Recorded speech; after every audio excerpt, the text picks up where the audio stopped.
to summer money. The summer months is a time of overspending for many, me included. Unsurprising there. So if you're feeling guilty about your financial decisions, here's a very quick way to get yourself back on track for the new year. Hip Money is a new savings app designed to help people make better financial decisions using just their phone. Mark Zamali is the CEO and founder of Hip Pocket, and he joins me in the studio. Mark, welcome. Yeah, thank you for having me. Thank you so much for being here. So let's just kick it off then. Hip Pocket, what is it? Tell me about it. Yeah, so our company started in the United States in 2013 now, so going on 5 years.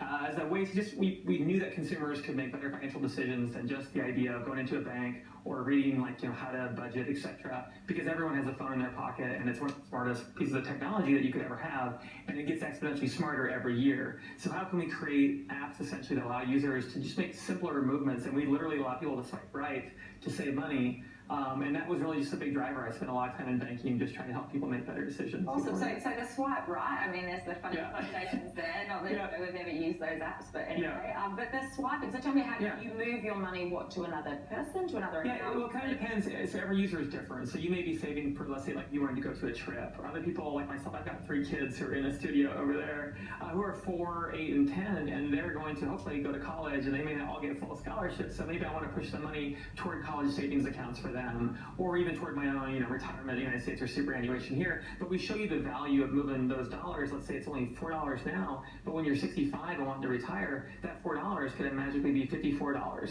And so isn't that exciting? So let's just get that out of there now, because $4 isn't even a coffee here.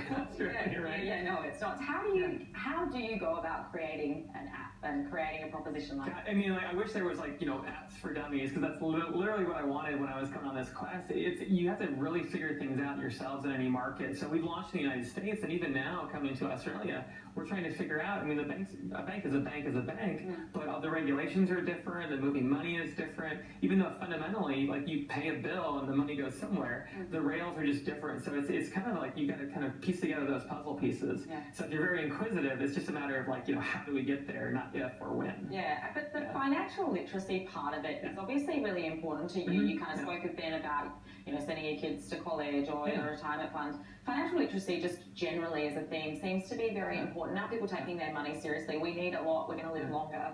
Yeah. Well, and so financial literacy, the idea of making better financial decisions. So what we kind of do is, literacy is kind of oh, you're spending too much on this, don't do that, or you're spending too much on this. And when you put that in front of people, it's I don't want to get judged for my spending. That's not very fun. But the idea that information should allow you to make a better financial decision. So our thesis is just, let's help them make a better financial decision with no judgment.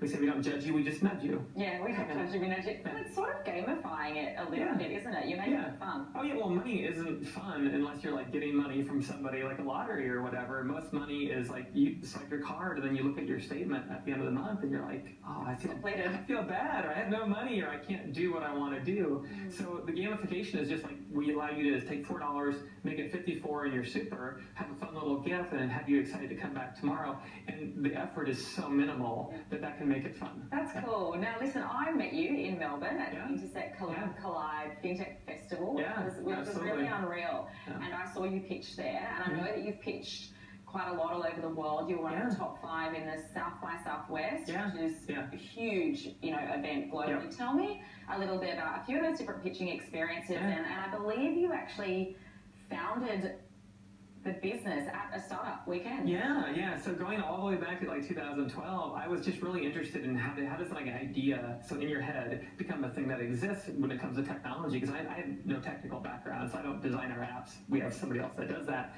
But I wanted to see that philosophy, and essentially you're pitching, you're saying there's a problem, and I believe that there's a solution. I don't know exactly what it looks like, but I believe that there is a problem because I see it, and you start going out and talking to people. So the pitch at the startup weekend was I think we should be helping people make better financial decisions from their phone just by helping you understand, are you falling behind your peers? It was as simple as that. You did a 1-minute pitch, recruit a team to work with you, and over 54 hours you build something. And so we only finished 3rd, but that was enough to me, at the end of that, the audience said, if this existed, I would use it.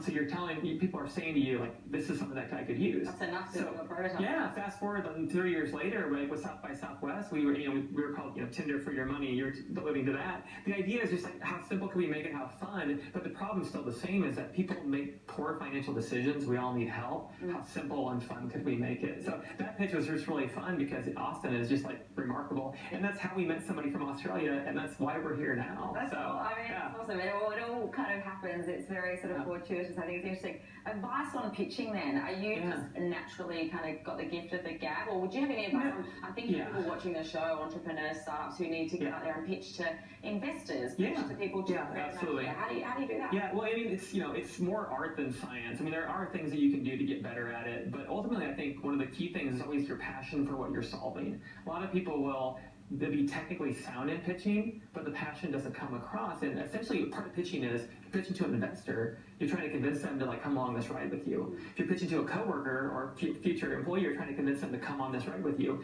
And even a customer, I'm pitching you all, but I know what I'm doing. So the passion has to come through, and that's one of the key things with just pitching anyway. Yeah, I mean, my first guest there, I don't know if you caught it tonight, but we were talking about like passion in her idea, and you obviously have the same thing. That's something that across any business, you got to have that, right? Oh yeah, absolutely. Like I joke, I'm out with my friends, and I'll be using a coupon for somewhere, and they laugh at me, and I'm like, well, you can trust me to help you save money if I'm living and breathing it. Yeah. And so my background is I'm an English major, and I got into finance, so I didn't even know what I didn't know. So I suffered the same problems as a consumer, being like, well, how do I make my money work for me? And I had to go and learn it all. I'm like, that's ridiculous to expect somebody, an English major with never a business class, to do all that work for them. And so the bankers out there, we should be doing things better for the consumer, and that's kind of where technology, a fintech company, can come in and play that space. And it comes absolutely from here. Now, you're in Sydney for New Year's. Yeah, absolutely. But you're based in Queensland at the moment. Yeah.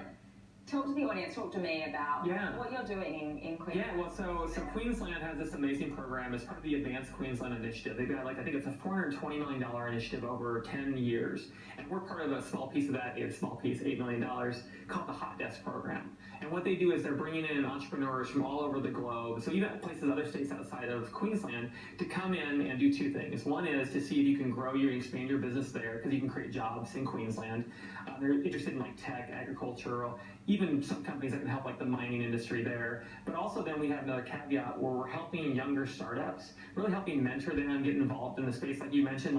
We pitched at South by Southwest, Money 2020, which I know you've been to as well. So how do we take some of the skills that we learned, our networks, and bring them, in this case, to Queensland and help out their ecosystem? Yeah. How's it going up there? I love it. Our family loves it. I've got, like I said, the 3 kids and my wife. We're really enjoying it here, ultimately. And, we love America too, but there's just, to give our kids a different world perspective and get them traveling and stuff is really key, and everyone's been so nice. Awesome. Yeah, we're a nice bunch, us Aussies. You are. Up in Queensland, and the people that you're sort of working with and the people that you're mentoring, are you impressed? What's our sort of tell so Brisbane itself, we're from Lincoln, Nebraska, which is 220,000 people. So Brisbane is 10x that. So you expect an ecosystem to be 10 times as large.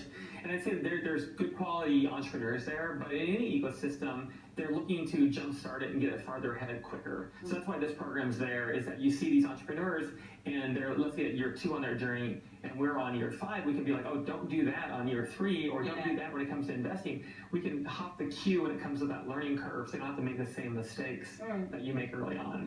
No one wants to get burned by the stove, and I can just tell you, that's hot, don't touch that. I love the sort of the eye roll there. It sounds challenging. Let's talk about then year 1, year 5, and a couple of stages in between. Yeah. What are some of the things that you kind of need to do differently or need to pivot and change as you're growing a business?